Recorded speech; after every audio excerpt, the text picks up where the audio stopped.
Baik, sahabat Al-Quran dirahmati Allah SWT, kita akan contohkan sekali lagi surah Al-Baqarah daripada ayat yang pertama, ayat yang kedua, dan sekaligus kita akan lanjutkan pada ayat yang ketiga.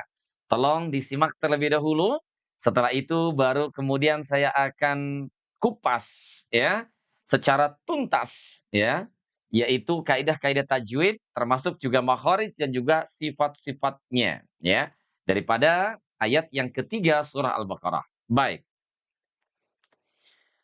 A'udzu billahi minasy syaithanir rajim. Bismillahirrahmanirrahim. Alif lam mim.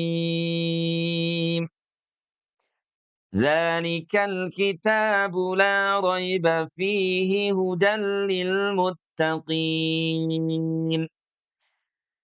Alladzina yu'minuna bil ghaibi wa yuqimunas salata wa mimma razaqnahum yunfiqun. Baik, sahabat Al-Quran yang dirahmati Allah Subhanahu wa taala, sebelum saya masuk pada ayat yang ketiga tentu saja, maka seperti biasa saya pun juga mereview ya kajian kita pada ayat-ayat sebelumnya ya, yaitu ayat yang pertama daripada surah Al-Baqarah ini. Tapi sebelum saya kembali mereview dan melanjutkan kajian kita, yuk supaya efektif saya menjelaskan tidak berulang-ulang ya. Kadang-kadang saya perlu memberikan pengulangan untuk memberikan penguatan. Tetapi kalau diulang kan ada yang baru lagi kan ada yang baru lagi gitu ya. Itu tentu saja akan menjadi, pengulangan yang luar biasa ya. Nah, oleh sebab itu, sebelum saya jauh mereview dan juga melakukan kajian bedah tajwid, yuk teman-teman ajak dulu ya, sahabatnya yang lain yang sama-sama juga lagi membutuhkan, yang sama-sama lagi mencari tahu gitu ya. Bantu mereka dengan membagikan link live saya pada kesempatan malam hari ini.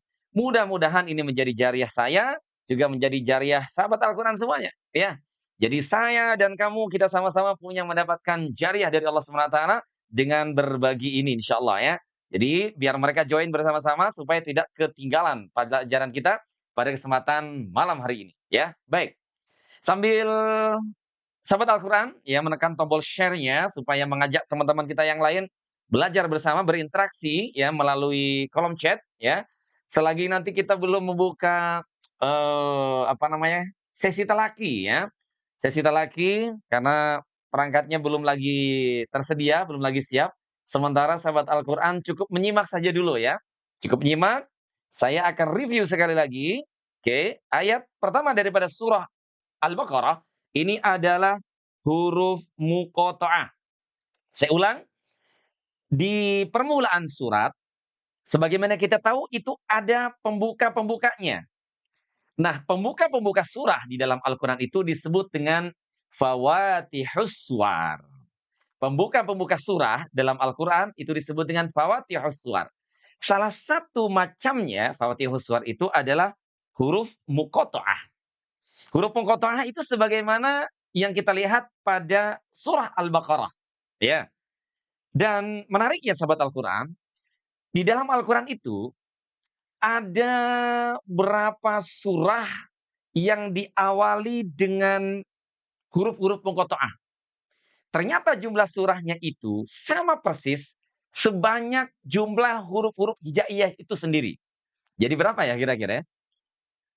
Jumlah surah yang ada dalam Al-Quran yang diawali dengan fawaatihus suwar berupa huruf muqatta'ah seperti alif lam mim, ya, itu jumlah suratnya sama banyak dengan jumlah huruf yang membentuk huruf-huruf muqatta'ah, yaitu huruf hijaiyah tentu saja, ya. Nah, walaupun jumlah huruf yang digunakan untuk membentuk huruf muqatta'ah itu separuhnya, setengahnya, ya. Baik, pertanyaan saya, berapakah jumlah surah dalam Al-Quran yang dibuka dengan huruf muqatta'ah ini jika dia sesuai dengan banyaknya huruf hijaiyah? Huruf hijaiyahnya ada berapa nih? Coba kita cek ya. Ternyata yang menyebutkan jumlah huruf hijaiyah pun juga beragam nih, coba kita cek nih ya. Ada yang sudah bergabung nih, Antin Rahmawati, 28. Oke. Sahabat Rumbeng, apakah 28? Masih ragu nampaknya sahabat Rumbeng ya. Yo, surah yang ada dalam Al-Quran yang diawali dengan huruf-huruf muqatta'ah, itu jumlahnya sama banyak sesuai dengan jumlah huruf hijaiyah itu sendiri. Oke, sahabat, Queen Arsy 28, Banana King 28, Susi 28 ya, Neneng Nurah Hasana, My Name ya, 28. Oke, sahabat Uti 30. Wah, subhanallah ya. Cingida 26 ya. Sahabat Rumeng soalnya ada yang 29. Jadi iya, sahabat Rumeng mau pilih 28 atau 29 ya, nampak ragu ya. Apakah 28 gitu ya. Soalnya ada yang 29 ya. Sahabat Almaira, Assalamualaikum, Waalaikumsalam ya. Sahabat Niri 28, Halimah 28, Dejambak 29. Oke, Faski 28, Ummu Nawara 29, Eva Siti Sofaria 28 ya. Dia Bune Eka 28 ya. Yani Jalil 28, konten ngaji 29 sama huruf alif. Langsung disebutkan huruf alifnya ya. 29 dengan huruf alifnya ya. Kalau yang 30 itu ada tambahan huruf apa tuh ya? Baik. Ya, terima kasih ya teman-teman sudah memberikan feedback ya. Jadi jumlah surah yang ada dalam Al-Qur'an yang diawali dengan huruf muqatta'ah seperti alif lam mim, itu jumlah suratnya sama banyak dengan jumlah huruf hijaiyah. Nah, jumlah huruf hijaiyah itu ada 29 dengan alif ya. Persis seperti yang dijawab oleh sahabat kita konten ngaji dan juga sahabat Salma ya. Termasuk juga ada sahabat siapa ini ya? Yang di atasnya lagi ya, Ummu Naura dan Dejambak. Ya mungkin ada juga yang lain ya. Baik. Jadi 29, kenapa 29? Ya, itu kita biasanya kalau membaca huruf hijai itu kan abatasa jaha khodada roza sasyaso doto doa gofako kalamana wahaya. Itu belum ngitung alif. Oke, belum ngitung alif. Nah, ada juga yang menghitungnya 30. Karena ternyata kaf, lam, mim, nun. Lamnya udah disebut, ya. Alifnya sudah disebut, tapi disatuin juga. Lam alif. Nah, jadilah 30. Jadi yang berapa sih sebetulnya jumlah huruf hijaiyah itu adalah 29. Nah, itu ya. Jadi 29 itu adalah jumlah huruf hijaiyah dan artinya jumlah surah yang ada dalam Al-Quran itu yang diawali dengan huruf muqatta'ah seperti alif lam mim itu jumlahnya pun juga 29. Oke. Dari 29 huruf hijaiyah itu separuhnya saja yang digunakan untuk membentuk alif lam mim ya, yang dirangkai dalam kalimat nakuso asalukuma ya. Ada huruf nun, ada huruf qaf ya, ada huruf shad ya, ada huruf ain, ada huruf sin, ada huruf lam, ada huruf kaf, ada huruf mim, ada huruf alif, nanti ada hayun tohuro, ada 14. Ya, ada 14 huruf yang digunakan untuk membentuk huruf-huruf muqatta'ah sebagaimana alif lam mim. Baik. Nah, di huruf muqatta'ah itu ada hukum tajwidnya tidak? Ada. Ya. Lam ini mad lazim musaqal harfi karena di lam itu ada tanda panjang bertemu dengan tasdid. Nah, ini tasdidnya, ya. Sementara di huruf mim ini, nah, huruf mimnya ini adalah musakol. Mad lazim musakol kilmi karena dia bertemu dengan huruf yang disukunkan. Nah, nanti ada mim bertemu dengan mim. Maka di situ berlaku hukum mimi atau idgham mutamasilain. Didengung bunyinya sehingga tidak tergesa-gesa. Perhatikan ini, Alif Lam Mim. Nah, itu dia ya. Baik. Berikutnya, dzalikal kitabu la raiba fihi hudal lil muttaqin. Dzalikal kitabu la raiba fihi hudal lil muttaqin. Ya. Oke, ada tanda wakaf titik 3 ya di ayat ini. Nah, ini adalah tanda wakaf mu'anaqah karena dia berpasangan. Boleh juga disebut muraqabah karena berpasangan itu menuntut pengawasan kita. Awas, karena ada dua, jangan berhenti di dua-duanya titik 3 itu ya. Pilih salah satu kalau mau berhenti. Kalau mau sambung semuanya boleh. Nah, ini bukan harus berhenti di salah satu titik, tapi boleh berhenti di salah satu titik. Kalaupun diwasal semuanya juga boleh. Dzalikal kitabu la raiba fihi hudal lil muttaqin. Tuh, kalau mau berhenti di wakaf yang pertama boleh. Dzalikal kitabu la raib fihi hudan lil muttaqin. Atau berhentinya di tanda yang kedua. Dzalikal kitabu la raiba fihi hudan lil muttaqin. Tuh, ya. Yang tidak boleh itu berhenti di kedua tempat.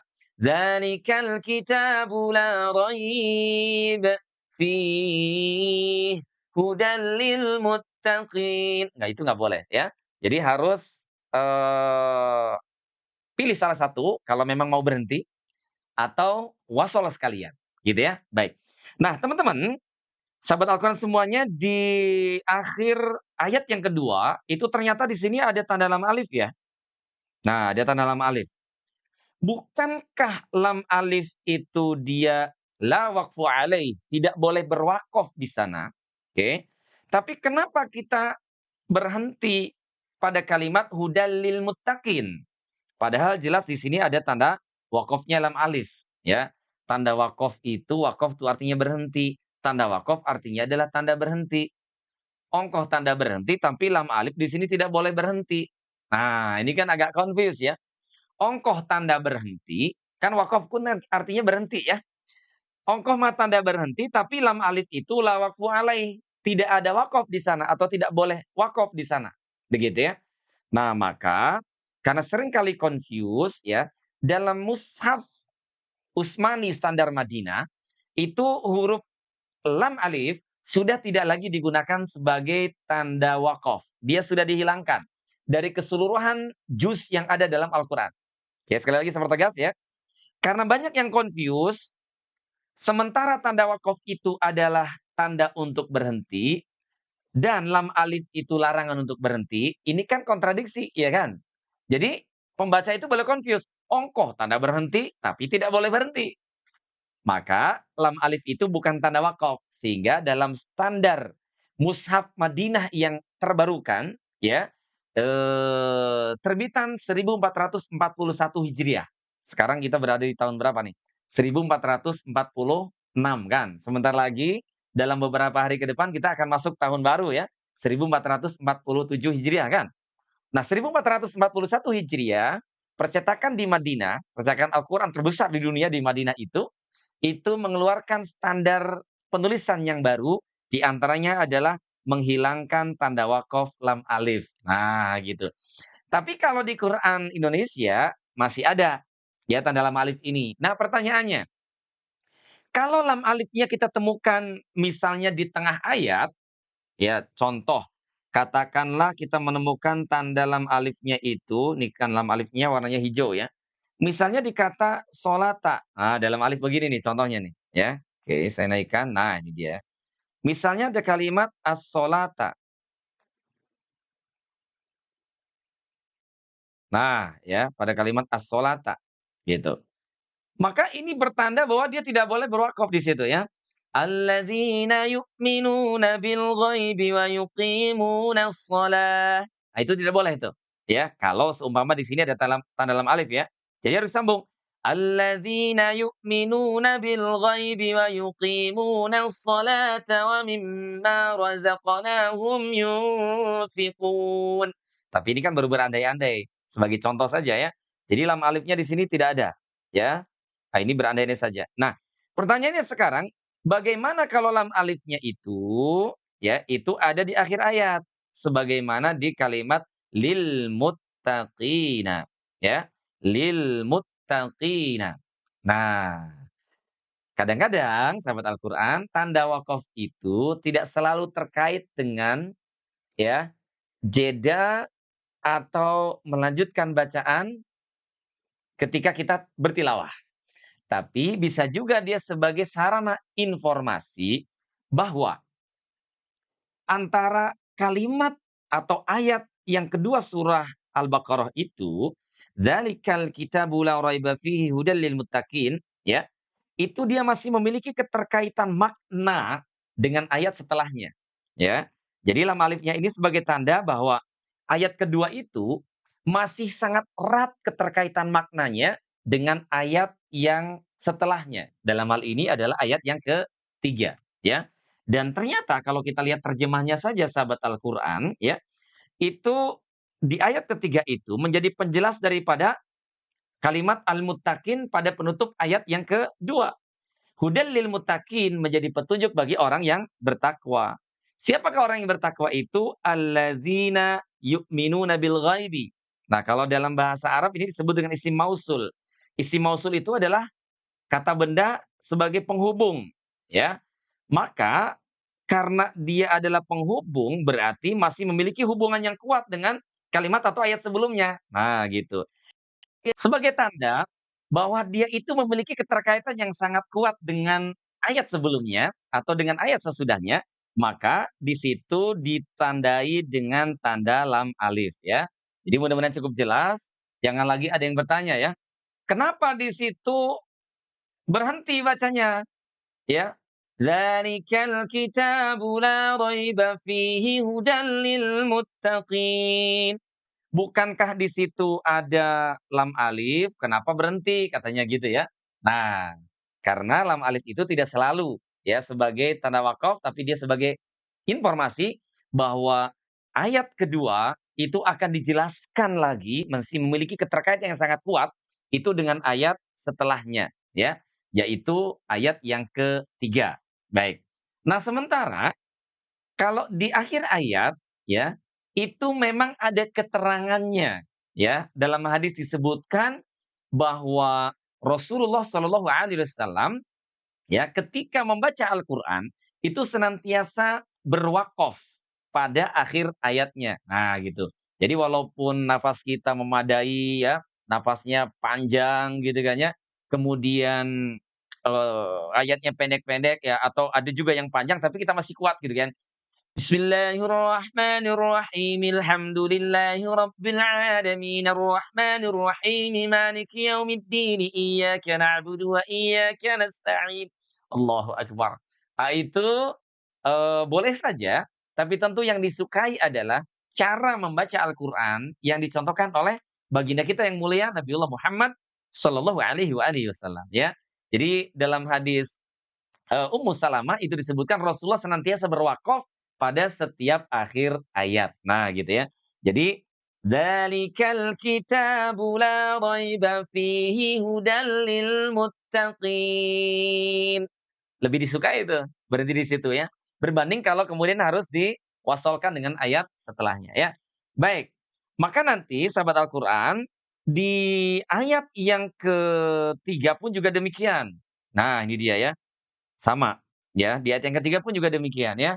Atau ada juga di surat, apa tuh yang fawailul lil musallin, ya, Al-Maun kan. Ara'aital ladzi yukadzibu bid-din, fadzalikal ladzi yad'ul yatim, wa la yahuddu 'ala ta'amil miskin, fawailul lil musallin. Alladzina hum an salatihim sahun. Pernah saya dikritik ya, kenapa katanya berhenti di fawailul musallin? Kan celaka orang yang sholat, terus berhenti bacanya, gitu. Nah itu gimana kira-kira teman-teman dan sahabat Al-Quran ya? Jadi bolehkah kita berwakaf pada ayat fawailul lil musallin dan memisahnya dengan alladzina hum an shalatihim sahun. Jelas di sana ada lam alif dan maknanya pun juga bisa jadi fatal. Kalau kita berhenti pada kalimat fawailul lil musallin, maka celakalah orang-orang yang salat. Nah, itu kan tadinya begitu ya. Fawailul lil musallin, maka celakalah orang-orang yang salat. Baik. Kita combine dengan penjelasan kita sebelumnya ya. Jadi Rasulullah dalam riwayat Ummu Salamah itu disebutkan senantiasa berwakaf ketika membaca Al-Quran pada setiap akhir ayat. Nah, terus boleh nggak berhenti pada kalimat fawailul lil musallin? Boleh, asal tidak untuk shadaqallahul azim. Nah, ini kuncinya nih teman-teman ya sahabat Al-Quran. Kalau fawailul lil musallin, Shadaqallahul azim. Ah, ini jelas haram. Ya, jelas haram di sini. Kenapa? Karena dia menyudahi kalimatnya pada celakalah orang yang sholat. Maha benar Allah atas segala firman-Nya. Ah, ini jelas haram, tidak boleh ya. Tapi kalau sekedar berwakaf untuk istirahat, mengambil nafas, dan kita berniat untuk melanjutkan kembali, fawailun lil musallin alladzina hum an salatihim sahun. Itu artinya masih ada kelanjutan walaupun kita sudah berwakaf pada kalimat fawailul musallin, masih ada keterangan berikutnya gitu aja tidak masalah. Menjadi masalah itu kalau kita berhenti fawailul lil musallin, tutup Qur'annya selesai. Muah, ah, itu tidak boleh ya. Haram ya. Baik, sahabat Al-Quran yang dirahmati Allah Subhanahu wa taala, itu terkait dengan tanda lam alif ya. Baik, sekarang kita akan kembali kepada surah Al-Baqarah ya, dari ayat yang ketiga. Alladzina yu'minuna bil ghaibi wa yuqimunas shalah wa mimma razaqnahum yunfiqun.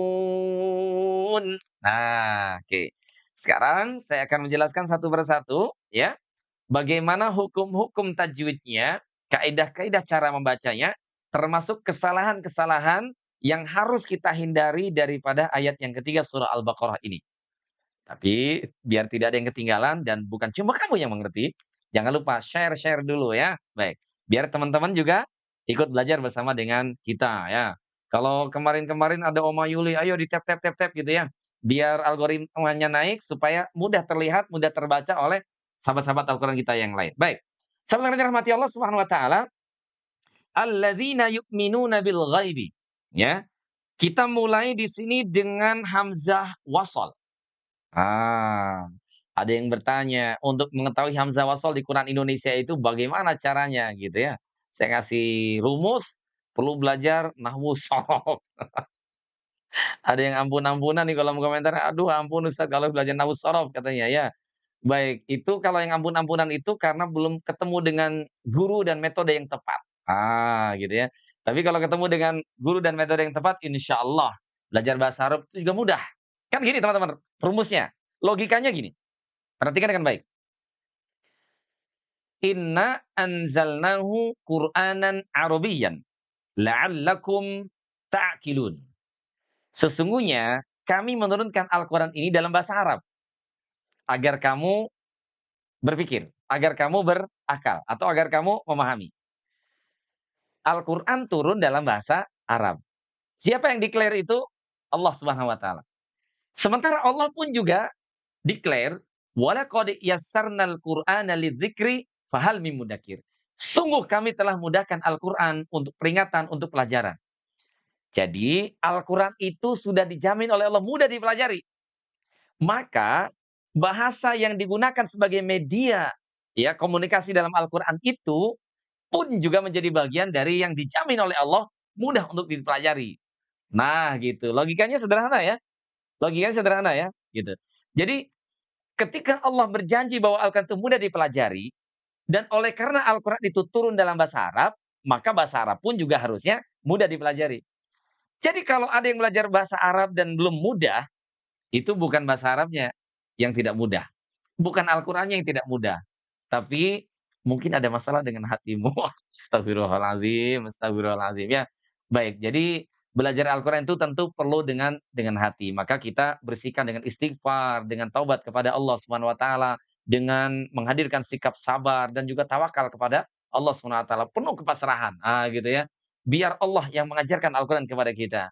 Ar-Rahman 'allamal Qur'an, khalaqal insan, 'allamahul bayan. Masya Allah, tabarakallah. Ar-Rahman, dialah Allah yang Maha Pengasih. Dialah Allah yang penuh dengan rasa cinta dan juga kasih sayangnya. 'Allamal Qur'an, yang mengajarkan Al-Qur'an kepada manusia. Nah, jadi sahabat yang dirahmati Allah Subhanahu wa taala, jangan lupa minta kepada Allah agar Allah pun juga mengajari Al-Qur'an kepada kita sebagaimana Allah mengajarkan Al-Qur'an kepada Baginda Nabiullah Muhammad SAW. Kalau Allah mengajarkan Nabi melalui malaikat Jibril, kalau kita melalui guru-guru kita tentu saja, atau melalui media-media pembelajaran yang bisa kita akses hari ini ya. Baik, kembali lagi sahabat Al-Quran dirahmati Allah Subhanahu wa taala ya. Jadi di surah yang Al-Baqarah ayat yang ketiga ya, ini diawali dengan kalimat alladzina di mana ada hamzah wasol di sana. Ya. Kalau hamzah wasol diawali dengan alif lam itu paling mudah, paling sederhana, ya.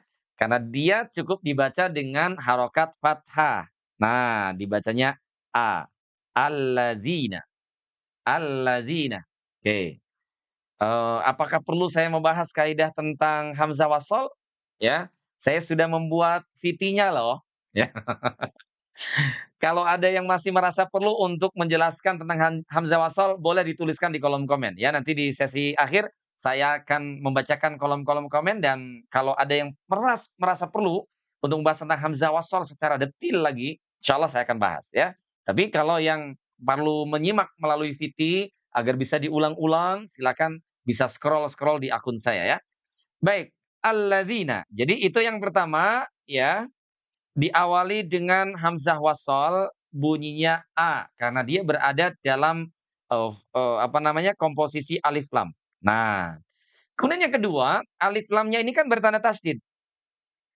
Karena alif lamnya bertanda tasydid, maka di sini disebut dengan alif lam syamsiyah, ya.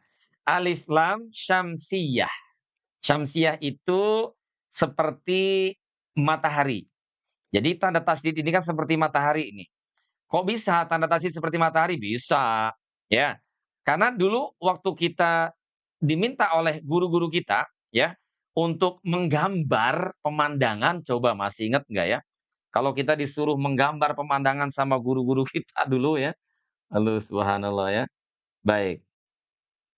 Itu kita biasanya ya bikin gunung kan. Oke. Kemudian bikin apa, di sini burung-burung ya, ada pohon-pohon gitu kan. Terus yang unik, ada bikin matahari. Bagaimana kita membuat matahari? Biasanya bikin bulatan, terus ada tanda tasdid di pinggirnya. Nah loh, Ustadz meni maksa katanya ya. Nggak maksa, memang begitulah imajinasi itu ya, namanya juga analogi, perumpamaan gitu ya. Bebas cari yang terdekat ya. Jadi kenapa disebut syamsiyah? Karena dia menyerupai ya sinar matahari. Kalau sukun, nah ini kalau sukun begini ya. Kalau sukun ya, itu dia seperti bulan sabit. Nah, kan kalau disambungkan begini ya, seperti bulan sabit dia ya. Makanya kalau tanda sukun disebut dengan komariah. Nah, gitu. Kalau tasdid syamsiyah, kan matahari itu bahasanya syamsun ya. Kalau bulan komar. Nah, itu dia sahabat Al-Qur'an ya. Kenapa disebut alif lam syamsiyah dan juga alif lam komariah? Dia mengikuti kepada tanda ya. Baik. Alladzina yu'minuna bil ghaibi wa yuqimunas shalah. Alladzina. Itu yang kedua ya. Jadi yang pertamanya adalah hamzah wasol. Nah ini hamzah wasolnya, oke. Kemudian yang kedua alif lamnya ini ada tanda tasydid, maka dia adalah idgham syamsiyah.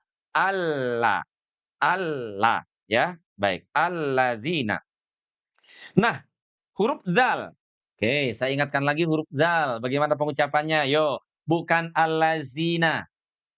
Bukan allazina yu'minuna iza juljilatil ardu jiljalaha, bukan. Tapi za. Ujung lidah kita ini bersentuhan dengan gigi seri atas. Za. Zazizu. Zazizu baz. Zana zauna zuna zaina zina zazna. ذو ذنب ذذن من المذن مزيدا ذنذا. Atau kalau saya peragakan ya dengan alat peraga, sahabat Al-Quran boleh perhatikan ini. Nah, ini huruf za. Ujung lidah kita nempel ke gigi begini nih, tuh ya. Ujung lidah kita nempel ke gigi depan. Walaupun ada juga yang membolehkan digigit. Jadi ujung lidahnya digigit seperti ini. Ah, terpulang lah ya, mana yang mudah menurut sahabat Al-Quran, tapi yang jauh lebih ringan tentu saja adalah menyentuhkannya. Walaupun tidak haram kalau harus menggigitnya.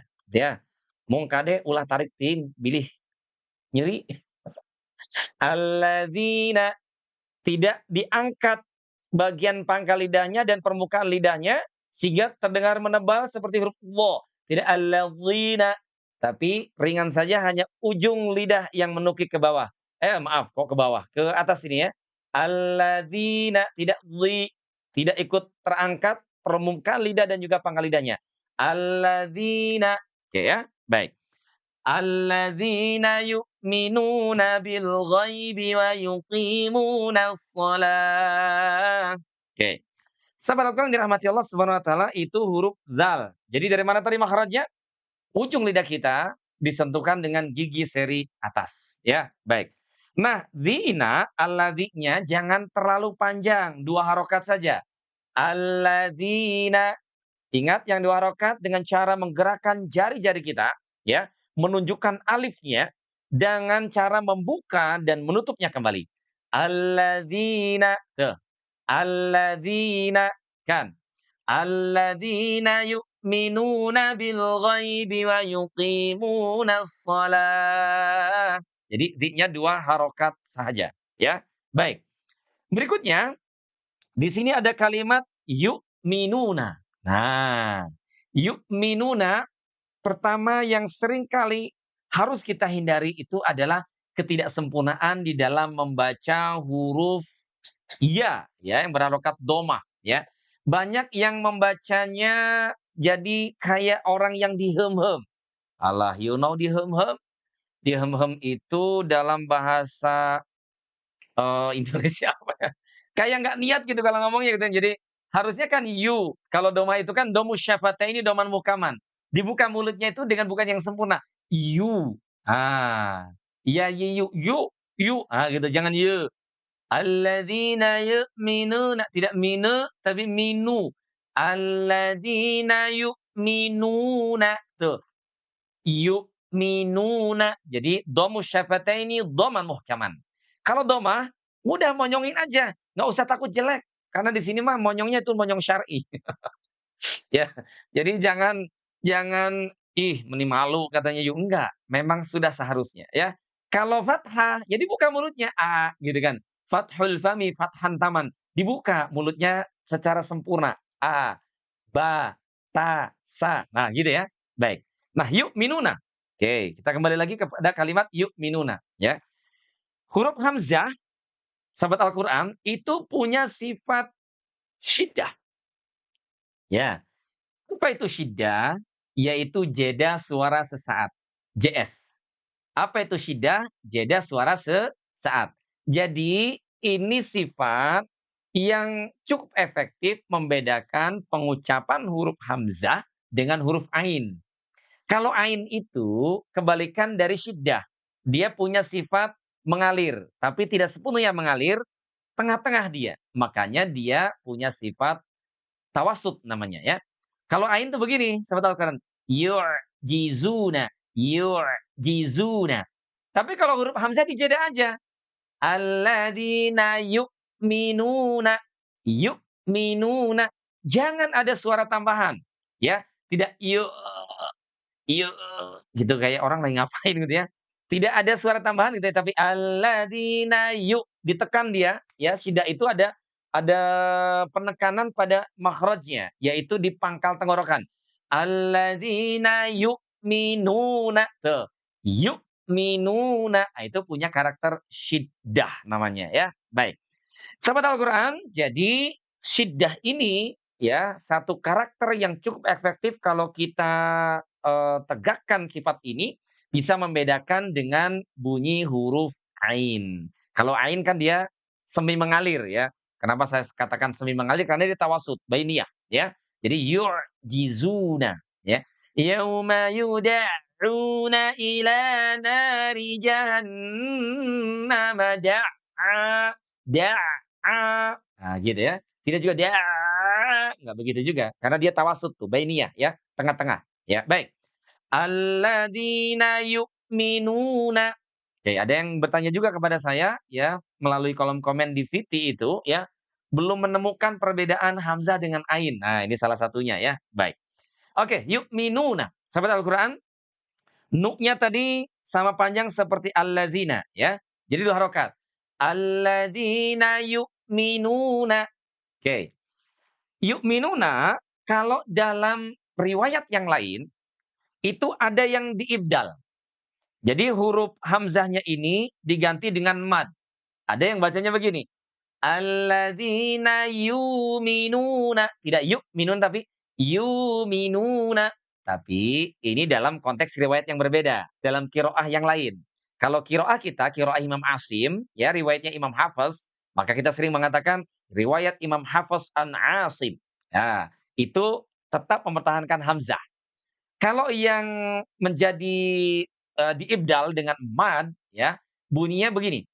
Alladzina yu'minuna bil ghaibi wa yuqimuna as-salata wa mimma razaqnahum yunfiqun. Itu ya. Bunyinya yu'minuna bil ghaibi wa yuqimuna as-salata. Itu agak aneh juga ya. Walaupun enggak juga sih kalau kita memahami kaidahnya ya. Baik.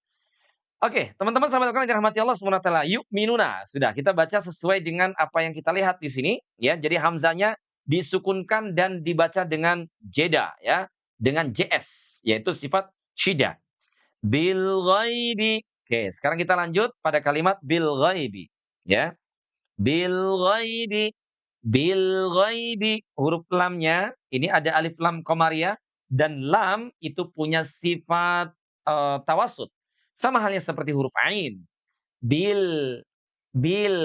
Jadi agak mengalir tapi tidak sepenuhnya. Dia semi mengalir. Tawasud. Kalau yang terjeda, syiddah. Kalau yang mengalir sepenuhnya, rokhawah. Di tengah-tengah yang semi mengalir, itu adalah tawasud. Nah, huruf lam punya sifat tawasud. Ya.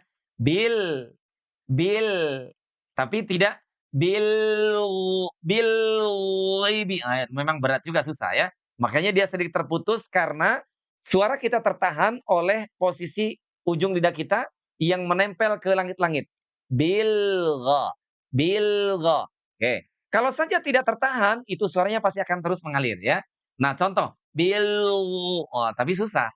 Ketika bilnya itu tidak dilepas dan melepasnya bersama dengan bunyi gha itu memang susah. Ya, makanya dia punya sifat tawasud tuh ya. Baik. Alladzina yu'minuna bil ghaibi bil gha gha. Gha-nya gimana? Gha bukan gho, bukan monyong ya, tapi gha, ghaibi, ghaibi. Keluarnya dari mana huruf gha? Yaitu dari tenggorokan terdekat dengan pangkal lidah ya. Satu tempat dengan huruf kha. Kenapa huruf kha ya itu agak ngorok ya, banyak pertanyaan yang masuk ke VT saya gitu ya. Itu apakah huruf kha itu seperti ngorok? Ada juga yang, "Kok huruf kha-nya masih ngorok?" Katanya gitu ya.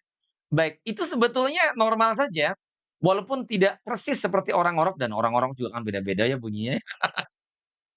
Coba ada yang buat pengakuan nggak di sini nih yang pernah ngorok gitu kan ya? Kalau saya sih nggak ngaku ya, karena saya nggak pernah dengar gitu ya, kecuali tetangga sebelah. Ya tetangga sebelah tidur saya maksud saya gitu ya. Jadi gimana tuh bunyinya? Kok kenapa dia agak sedikit ngorok gitu? Karena dia memang berbatasan dengan apa, dengan pangkal lidah gitu. Jadi bergetar ya. Si pita suaranya, kemudian si anak lidahnya itu di bagian pangkal itu dia getaran gitu ya. Jadi kayak ada ngorok-ngoroknya gitu, kha. Nah, kalau huruf gha itu dia clean, bersih, lembut. Gitu ya. Jadi gha, tidak gha, tapi gha. Bil ghaibi, ya. Alladzina yu'minuna bil gha. Gha-nya dibaca dengan suara tebal. Gha, kenapa? Karena isti'la. Pangkal lidahnya diangkat ke langit-langit. Nah, ini pangkal lidahnya diangkat ke langit-langit nih, ya. Jadi pada saat bil gha, ini pangkal lidahnya, ya, ininya langit-langit, ya. Keluarnya dari belakang sini dari tenggorokan, ya, tenggorokan yang dekat dengan pangkal lidah. Nah, pangkal lidahnya terangkat juga ke atas ke langit-langit. Bilgha, makanya dia terdengar suaranya tebal ya, tafkhim karena punya sifat isti'ala. Bilgha, gha, bil ghaibi, bil ghaibi. Nah, setelah gha-nya dibaca tebal, oke, Oh iya, sebentar. Huruf ghain itu selain tebal, dia punya sifat apa lagi yang dominan? Huruf gha itu ternyata sahabat Al-Qur'an, itu tidak punya sifat hamas. Hamas itu fahasahu syakhsun sakat. Fahasahu syakhsun sakat. Atau kalau dalam buku saya, itu dituliskannya dengan sushi takashi sofa hahako. Gitu ya. Jadi huruf ames itu kalau di buku saya dirangkai menjadi kalimat sushi Takashi sofa hahako. Jadi ada seseorang namanya Sushi, ya, Takashi, ya diberi hadiah, Takashi berupa apa? Sofa, ya. Terus dia tersenyum tertawa bahagia, tapi tertawanya tertawa syar'i, bukan hahaha gitu ya, hahaha gitu enggak. Tapi tertawa syar'i jadi hahako. Hahako, ah, itu tertawa syar'i ya. Sushi Takashi sofa hahako. Kalau dalam kitab ilmu tajwid itu fahasahu syakhsun sakat. Fahasahu syakhsun sakat. Jadi huruf ghain itu tidak masuk. Jadi tidak bil gha, gha. Tidak ada nafas yang mengalir, tidak bil gha. Ya, juga tidak monyong, tidak bil gha, ya. Dia tetap terbuka dalam keadaan fathah. Fathul fami fathan taman. Bil gha, bil gha. Ah, bil gha, bil ghaibi, ghaibi. Nah, seterusnya huruf iya-nya, oke. Huruf iya-nya ini adalah harful lin. Ya, huruf iya-nya adalah harful lin. Jadi bil ghaibi, ghaibi. Dia dibacanya lembut, ghai. Ghai. Ya mati itu bunyinya sama dengan i ya. Jadinya ghaibi. Bil ghaibi, tidak ghai. Tidak ghai, ya, tapi ghai. Bil ghaibi. Alladzina yu'minuna bil ghaibi. Bi pun juga vokalnya jelas bi, jangan be. Tidak bil ghaibi wa yuqimunas salata mimma razaqnahum. Tidak, tapi harus sempurna a i u-nya ya. Bil ghaibi, khafdul fakis sufla ya. Bibir bawahnya diangkat diturunkan ke bawah ya. Kemudian permukaan lidahnya boleh sedikit terangkat ke atas langit-langit. Bil ghaibi wa yuqimuna, qi ya. Nah, huruf qaf ini termasuk huruf isti'alah. Jadi dia dibaca tebal. Wa yuqi, tidak wa yuqi, tidak wa yuqi, tapi wa yuqi. Pangkal lidahnya terangkat ke langit-langit. Wa yuqimuna, wa yuqimuna shalah, wa ya, tapi tidak terlampau berlebihan jadi nyeklok itu tidak ya. Wa yuqimuna sholata, wa yuqimuna sholata. Tuh, ya. Jadi wa yuqimuna, panjangnya juga tolong dijaga ya. Wa yuqimunas. Nah, di sini nasnya, oke. Wa yuqimuna, sebentar, tadi nggak nampak ternyata ya. Wa yuqimuna. Jadi qafnya ini adalah huruf isti'la, dia tafkhim. Karena ada kaidah, kullul musta'la mufakhamah. Setiap huruf isti'la itu tebal dan menebalkan, tapi tidak menyebalkan. Kayak kamu. Enggak ya? Baik. Jadi dia tafkhim wa yuqimuna. Wa yuqimuna. Pangkal lidahnya diangkat ke arah langit, bibir bawahnya boleh sedikit digerakkan ke atas. Wa yuqimuna. Ya, setelah diangkat sedikit ke atas, kemudian turunkan karena dia harus kasrah. Wa yuqimunas. Ah, oke. Nas, nas. Huruf shadnya itu harus dibaca dengan suara tebal ya, karena dia adalah huruf isti'la yang sama seperti huruf qaf. Wa yuqimunas nasso. Dari mana tempatnya huruf shad? Makhrajnya. Ujung lidah kita, oke. Ujung lidah kita disimpan, diletakkan ya di antara apa namanya, di belakang ini ya, apa namanya, di belakang gigi, ya. Di belakang gigi cenderung ke gusi bawah. Wa yuqimunas, ke bawah sini, tapi seluruh permukaan lidahnya terangkat ke langit-langit karena dia punya sifat itbaq. Sampai pangkal lidahnya karena dia punya sifat isti'la. Ah, itu dia. Aduh, ini pembahasannya terlalu cepat atau tidak ya? Subhanallah, mohon maaf ya. Ini lagi semangat ini ya, on fire ini ya. Oke, baru pulang dari luar kota sebetulnya. Biar tidak ngantuk ini teman-teman ya. Jadi saya pun juga harus menyemangati diri saya ya. Jadi teman-teman juga harus semangat dong gitu ya. Baik semangat belajarnya, semangat berbaginya gitu ya. Dan semangat juga tap-tap-tapnya ya. Biar naik algoritmanya supaya teman-teman kita yang lain juga aware dengan kita bahwa kita punya kajian yang sama ya. Baik, bismillahirrahmanirrahim. Sahabat yang dirahmati Allah Subhanahu wa taala, yuqimuna sholata, hati-hati. Oke. Huruf lamnya wa yuqimuna sholata, yang dibaca tebal itu huruf sodnya aja nih. Wa yuqimuna la.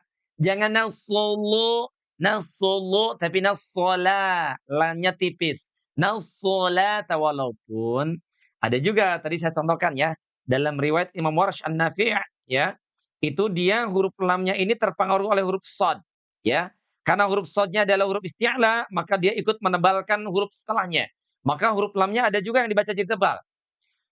Alladzina yu'minuna bil ghaibi wa yuqimuna sholata wa mimma razaqnahum yunfiqun. Tuh, ada juga yang baca kayak gitu tuh ya. Baik. Tapi kita mah tidak. Ya dalam riwayat Imam Hafs An-Asim, lamnya tidak terpengaruh oleh huruf shad. Jadi dia tetap tipis. Ah, itu dia ya. Jadi jangan dibaca solo tapi solata.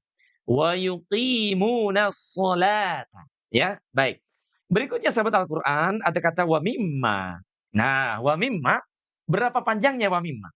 Wa mimma, wa mimma, wa mimma, ditahan 2 harokat. Oke, saya jelaskan terlebih dahulu. Kalau mim bertanda tasydid itu hakikatnya adalah mim mati. Oke, sebentar. Mim mati, saya ulang dulu. Nah, ini dia ya. Jadi di sini nanti ada mim mati. Oke, saya naikkan sebentar. Ada mim mati ketemu dengan mim bertanda fathah. Nah, ini tanda tasdid nih ya. Jadi ada mim mati bertemu dengan mim bertanda fathah. Sebelumnya ada kata mi. Nah, dari mi ke mim sukun inilah yang harus ditahan selama 2 ketuk. Ah, oke ya. 2 ketuk. Jadi tidak tergesa-gesa. Wa mimma, wa mimma. Tuh. Jadi ditahan 2 ketuknya tuh di yang sukunnya itu. Wa mimma. Maknya kan udah huruf yang lain. Yang nggak usah dihitung. Yang dihitungnya itu 2 ketuk di huruf sukun. Wa mimma. Lagi perhatikan dengan baik. Wa mimma. Wa mimma razaqnahum yunfiqun. Dan itu sama gunanya ya sahabat Al-Qur'an, seperti mana pada kalimat yunfikun, ya. Di nun matinya inilah yang ditahan. Yunfi, yunfi, yunfi. Tuh, di an-nya dulu tahan. Yunfi. Jangan lama-lama, ya. Tidak yunfiqun. Ah, itu apa namanya, bitakalluf namanya ya, berlebihan ya, atau dalam bahasa kitanya mah adalah lebay. Nah, itu jangan ya. Baik, di antara ulama kenapa kemudian melarang taghanni ya atau eee, irama-irama Al-Qur'an itu, karena ada juga ya faktanya di mana qori itu berlebihan ya di dalam memadkan, di dalam menggunnahkan, sehingga kecenderungan menyalahkan bacaan inilah mereka para ulama kita itu kemudian bersikap haram untuk mengiramakan bacaan Al-Qur'an ya. Tapi dengan demikian selagi masih kita mampu jaga kaidah-kaidah tajwidnya sehingga kita masih tartil membacanya, kan berarti tidak ada persoalan, gitu. Maka rumusnya itu mujawad dulu, tajwidnya dulu, baru irama. Jangan irama menaklukkan tajwid, ya kan? Karena ngejar irama gitu tajwid jadi berantakan gitu kan. A'udzu billahi minas syaithanir rajim. Gitu ya. Iramanya siganu heueuh gitu ya. Kayak yang iya gitu kan. Tapi makrotnya tuh aduh nggak banget, feel-nya nggak dapat ya. Taste of harfnya itu nggak ada ya. Zaukul harfnya itu hilang ya. Jadi kenikmatan bacaan Al-Qur'an itu karena ada taste of harf ya, zauqul huruf ya. A'udzu billah a'udzu billahi minasyaitonir rajim. Walaupun tidak ada irama, datar gitu, tapi kalau makhrajnya sifatnya tepat, itu dia cita rasanya dapat, ya. Tapi kalau iramanya sedemikian rupa, makhrajnya nggak tepat, wah udah itu. Feel-nya nggak pas ya, bukan hanya di telinga kita, apalagi sampai ke hati kita gitu, nggak pas banget gitu ya. Makanya yang terbaik itu adalah ketika, satu, hati kita ikhlas ketika membacanya. Yang kedua, sesuai dengan kaidah tajwidnya. Dan yang ketiga, dengan irama. Wah, tidak menutup peluang orang yang membaca Al-Quran dengan hati yang ikhlas, dengan makhraj sifat yang tepat, dan dengan irama yang menggugah, itu bisa mengislamkan orang-orang yang bukan Islam. Ah, kan tidak sedikit ya sahabat-sahabat, tabi'in gitu ya, bahkan orang-orang hari ini yang dia masuk Islam hanya gara-gara mendengar bacaan Al-Qur'an. Tentu bacaan Al-Qur'annya yang tadi yang ikhlas, sesuai dengan kaidah ilmu tajwid dan irama yang menggugah, gitu. Bukan bacaan Al-Qur'an seperti kamu. Enggak ya, bercanda, mohon maaf ya, baik. Itulah sebabnya kita perlu belajar Al-Qur'an, tetapi yang terpenting adalah perintah Allah SWT dalam surah Al-Muzammil, "Warattilil Qur'ana tartila." Dan baca Al-Quran itu dengan tartil gitu ya. Bukan dengan irama yang sedemikian rupa, bukan, ya. Tapi tartil. Nah, baru irama itu nomor sekian gitu ya. Baik, yang terakhir sahabat Al-Quran di penutup ayat yang ketiga tadi ya, "Wa mimma razaqnahum yunfikun." Razaqnahum. Di sini ada huruf qalqalah. Huruf qalqalah. Huruf qalqalah itu sahabat Al-Quran, kalau kita bahas dengan pendekatan analitis ya, analitis, kenapa sampai ada huruf qalqalah? Karena kuatnya makhraj ya, kuatnya makhraj ditambah dengan sifat syiddah, gitu ya. Sifat syiddah itu kan ditekan di jeda gitu, sementara suaranya masih mengalir, maka di situ ada yang, ada efek suara yang keluar. Namanya ekho, atau namanya adalah qalqalah. Rozaqo, rozaqo, gitu ya, rozaqo. Karena huruf qaf itu adalah huruf isti'la, maka qalqalahnya itu menebal, gitu ya. Kalau qalqalahnya menebal itu cenderung kepada fathah. Ini cenderung kepada fathah kalau qalqalahnya menebal. Jadi bunyinya tidak rozake, tidak rozakena, tapi rozaqo, rozaqo, rozaqo. Ya seakan-akan fathah, tapi bukan rozaqonahum, tidak. Tapi dia memang efek suara yang keluar ketika lepas makhrajnya huruf qaf. Di manakah makhrajnya huruf qaf? Pangkal lidah yang diangkat ke langit-langit. Rozaqo, rozaqo. Tapi mulutnya dalam keadaan terbuka. Fathul fami, fathah taman. Maka kesan bunyinya itu adalah fathah. Rozaqo. Beda kalau huruf-huruf yang bukan qalqalah. Kan maksudnya bukan istilah. Kan qalqalah itu ada 5 ya, sahabat Al-Quran ya. Qalqalah itu kan ada 5 ya. Oke, apa saja huruf qalqalah itu? Yang pertama di, oke, yang pertama di, yang kedua to, yang ketiga ko, yang keempat ba, yang kelima ju. Di toko baju atau kalau yang pernah belajar di pesantren kot bujadin ya, kot bujadin. Nah, di toko baju. Di toko baju ini kan ada huruf isti'la, ada juga istifal. Isti'la itu ada 2 yang tebal ya, yaitu huruf to dengan huruf qaf. Sisanya yang di baju, nah ini dia tipis. Sementara yang to dengan ko-nya dia tebal tuh. Jadi kalau qalqalah juga tebal. Alqo, alqo, dah, ya. Alqoharu, alqoharu, alqoharu, tuh, ya. Atau alqo, tadi apa tadi? Rozaqo, rozaqnahum. Nah, kalau huruf dal, ade, ide, ude, tidak ada, aba, aja, nggak gitu ya. Tapi ade, abe, aje, alqa, aqqa. Gitu. Ya, jadi razaqnahum wa mimma razaqnahum yunfiqun. Gitu ya. Insyaallah nanti terkait dengan qalqalah mudah-mudahan saya juga buatkan VT ya. Tapi tergantung request teman-teman nih ya. Kira-kira perlu nggak saya bikin VT khusus membahas tentang qalqalah? Karena nanti ada qalqalah ya, yang dibahas, yang dibaca dengan, jeda suara seperti ini. Tabbat yada abi lahabin wa tabb, wa tabb. Atau seperti huruf qafnya begini, illal ladzina amanu wa 'amilus shalihati wa tawassaw bil haqq. Wa tawassaw bil haqq. Gitu ya. Jadi dia ada yang dijedanya tuh ya. Istilahnya juga beragam. Oke, kalau ada yang merasa perlu dibuatkan VT boleh silakan tulis di kolom komen, perlu VT kol-kolah. Gitu ya. Perlu VT kol-kolah. Oke. A'udzu billahi minasy syaithanir rajim. الذين يؤمنون بالغيب ويقيمون الصلاة ومما رزقناهم ينفقون. Saya ulang yang kedua. الذين يؤمنون بالغيب ويقيمون الصلاة. Kalau ada yang tidak kuat boleh diputus di sana di wakaf. Nanti kita ulang dari wa. ويقيمون الصلاة ومما رزقناهم ينفقون. Itu dia ya. Baik.